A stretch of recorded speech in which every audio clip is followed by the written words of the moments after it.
நண்பர்கள் மூவரும் அந்த தேவக்கோட்டை காட்டில் தனது மற்றுமொரு நண்பரான யூடியூபரை தேடி திரிந்திருந்தனர். அப்போது அங்கே உள்ள ஒரு மரத்தின் கீழே உள்ள ஒரு பாறையின் மீது இரத்தக்கரையும் மற்றும் அதன் அருகில் யூடியூபருடைய பேகும் கேமராவும் கிடைத்தது. அந்த இரத்தக்கரையை பார்த்த மூவரும் சிறிது கலக்கம் கொண்டனர்.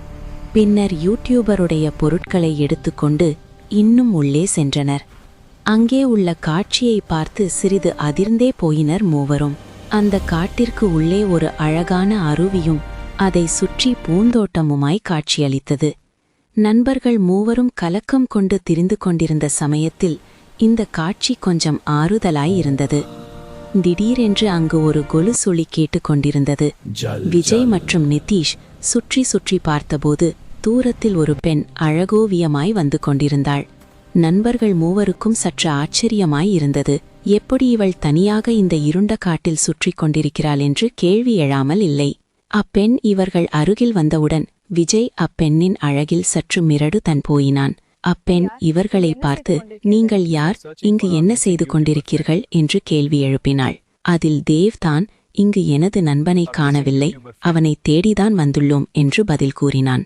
சட்டென்று அந்த பெண், இந்த காட்டில் நான் தினமும் விறகு எடுக்க வருவேன், அப்படி நேற்று வந்தபோது இங்கு ஒரு வாலிபர் மயங்கிய நிலையில் உடல் முழுவதும் காயங்களோடு இருந்தார்.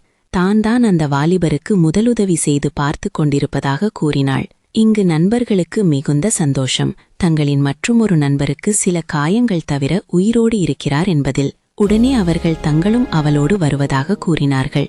சரி என்று அந்த பெண்ணும் ஒத்துக்கொண்டாள். அவர்கள் முன்னே நடக்க அந்த பெண் பின்னால் நடந்து வந்தாள்.